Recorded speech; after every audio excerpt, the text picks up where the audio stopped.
प्रणाम करता हूँ। ये क्रांतिकारी धरती है, मुझे आज यहाँ आने का अवसर मिला। ये ऐसी धरती है जो देश में 5 साल पहले आजादी को प्राप्त कर ली थी। मैं यहाँ आप सबके बीच में माननीय प्रधानमंत्री, देश की दुनिया के सबसे बड़े नेता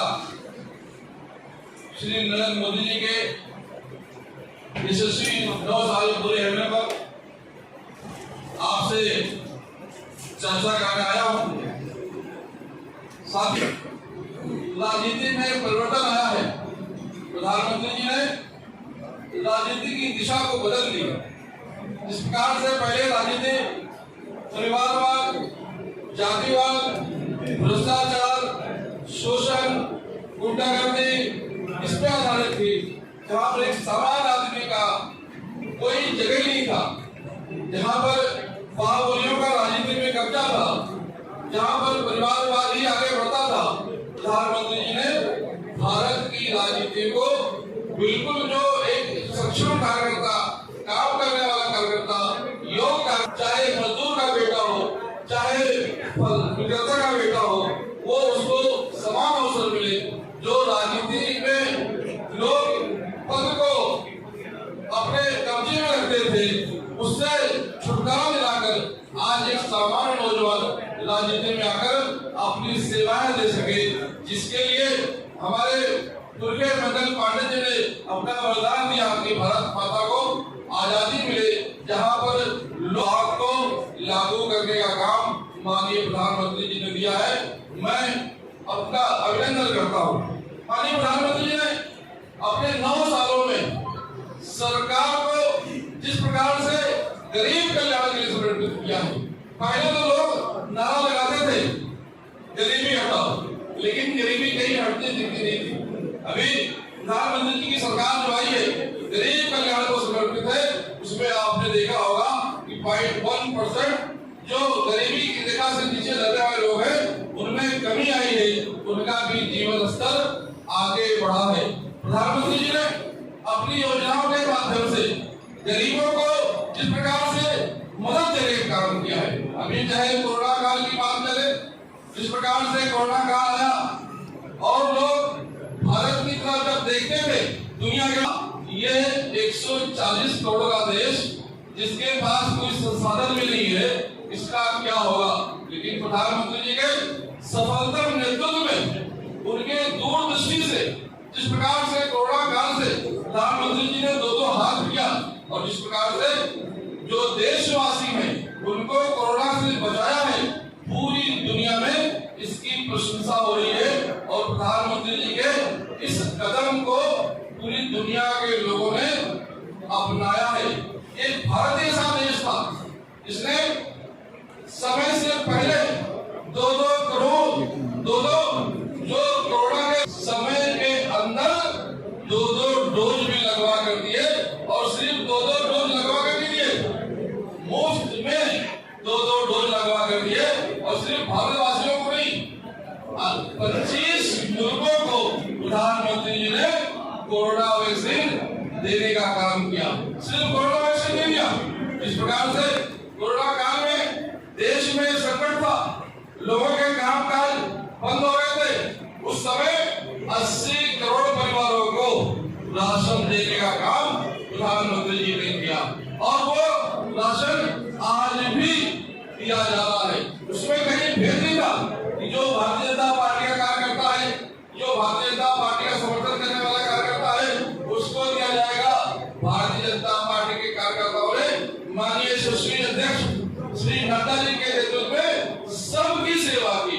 उन्होंने नहीं देखा कि हमारा कार्यकर्ता है या विपक्षी दल का कार्यकर्ता है या हमारे दूर का कार्यकर्ता है। कोरोना काल में जो सेवाएं हमारी हुई है, सेवा सुशासन गरीब कल्याण के माध्यम से जो काम प्रधानमंत्री जी ने बताया था, जो योजना प्रधानमंत्री जी ने दी थी, उन योजनाओं को भारतीय जनता पार्टी का कार्यकर्ता नीचे तक उतारने का काम किया है। इस प्रकार से कोरोना के बाद लोग अपना व्यवसाय शुरू कर सके। जहाँ पर बड़े उद्योगपतियों को लोन देने का काम किया गया, वहीं पर जो हमारे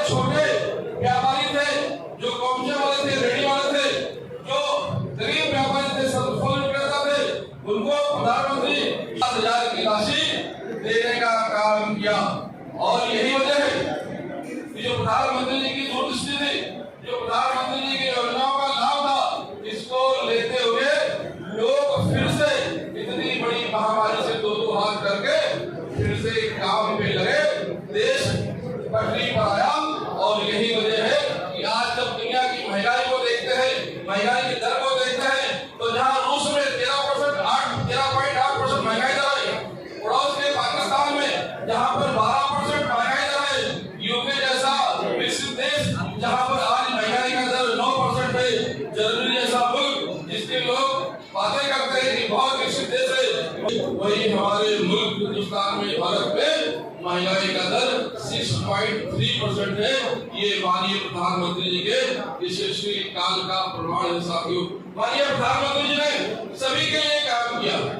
माननीय प्रधानमंत्री जी का कार्यकाल जिस प्रकार से गरीब कल्याण को समर्पित था, उसी प्रकार से माननीय प्रधानमंत्री जी ने जो नारा दिया था, सबका साथ, सबका विश्वास, सबका विकास और सबका प्रयास, उन्होंने सबको साथ लेकर काम किया। प्रधानमंत्री जी ने ना लिंग भेद किया, ना जाति भेद किया, ना धर्म भेद किया, ना किसी प्रकार का भेद किया, सबको अवसर देने का काम किया।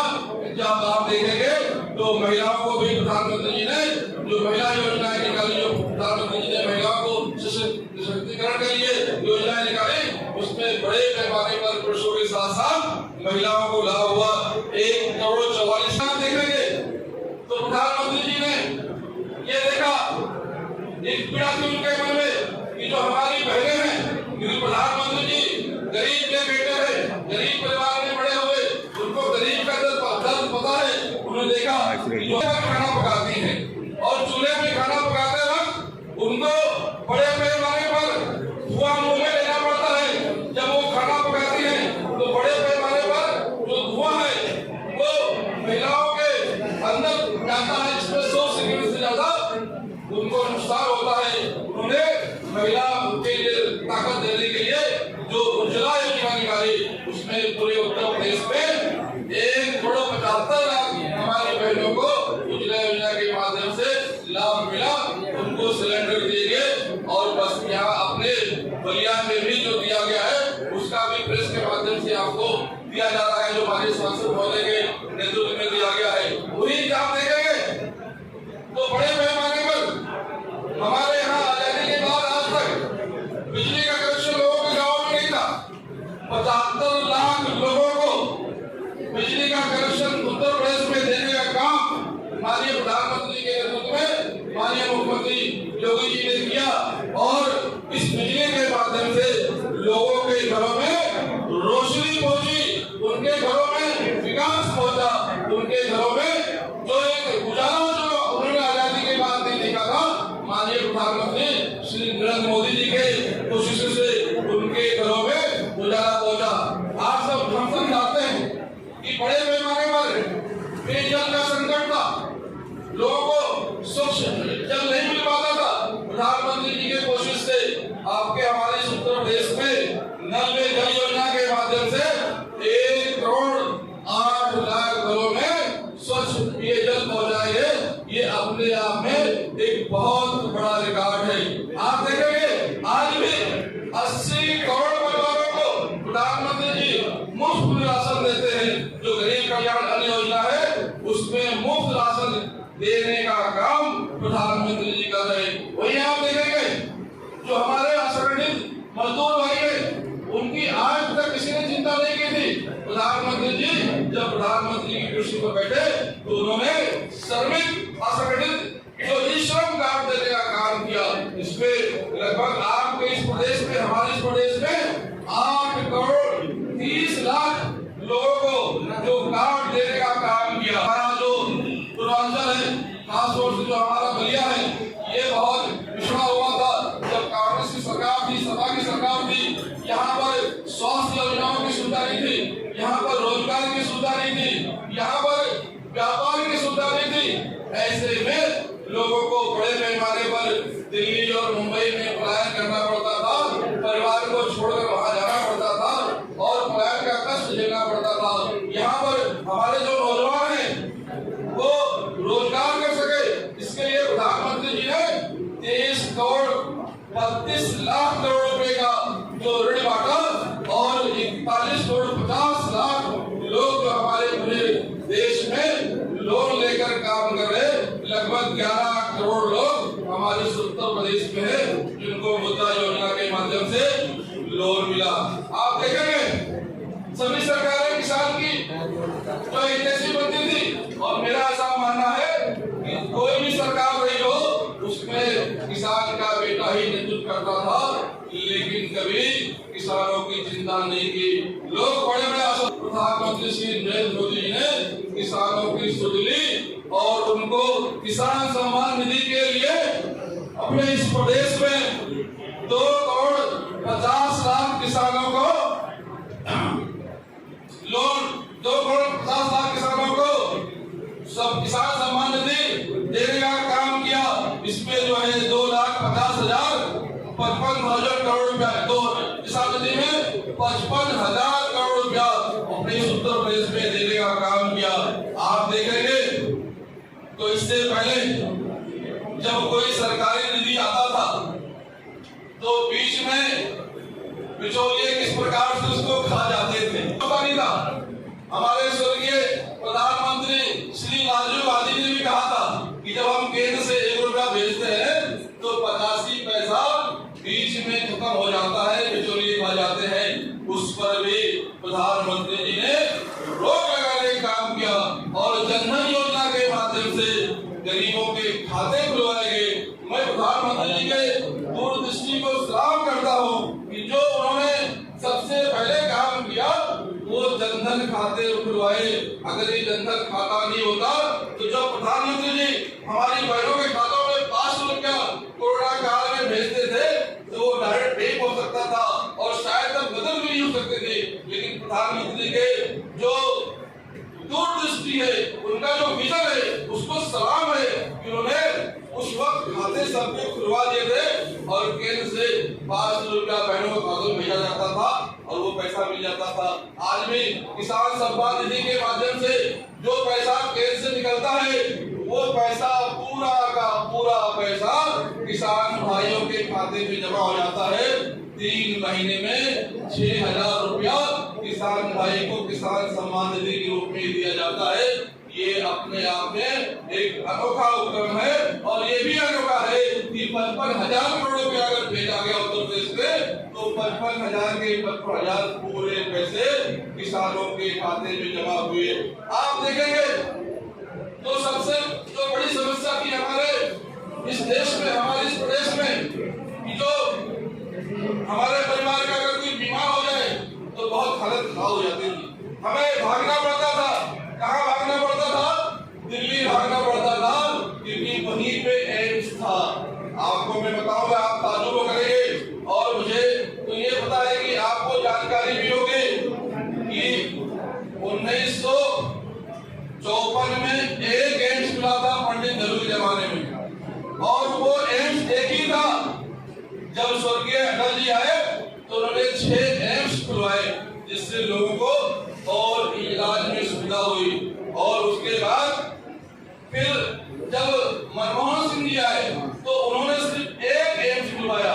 आज प्रधानमंत्री जी ने 7 साल के कार्यकाल में 15 एम्स खुलवाकर देश भर में एम्स जैसे बड़े दवाखाने की संख्या 23 कर दी है, जिससे अगर कोई बीमार होता है तो उसको कहीं भागना ना पड़े, दिल्ली ना जाना पड़े, दिल्ली जाकर वहां धक्के ना खाना पड़े। आपके हमारे पड़ोस के गोरखपुर में भी एम्स दवाखाना चालू करके गरीबों को मदद करने का काम किया है। और सिर्फ एम्स दवाखाना शुरू नहीं किया है, उस एम्स में अगर खर्चा आता है, कोई बड़ी बीमारी आ जाती है तो उस एम्स में भी आपको मुफ्त में इलाज मिले। इसके लिए प्रधानमंत्री जी ने आयुष्मान भारत योजना के माध्यम से लोगों को, गरीबों को कार्ड देने का काम किया, उनके जेब में कार्ड देने का काम किया, जिससे वहां पर 5 लाख तक का इलाज मुफ्त में हो सके। और इसके लिए उत्तर प्रदेश में 22 करोड़ लाभार्थियों को लाभ देने का काम किया गया और लगभग 64 करोड़ रुपए इस फंड में खर्च किए गए। आप देखेंगे कि जब गांव में लोग निकलते थे तो हमारी बहनें शौचालय के अभाव में उनको सड़कों पे शौच के जाना पड़ता था, उनको खेतों में शौच के जाना पड़ता था और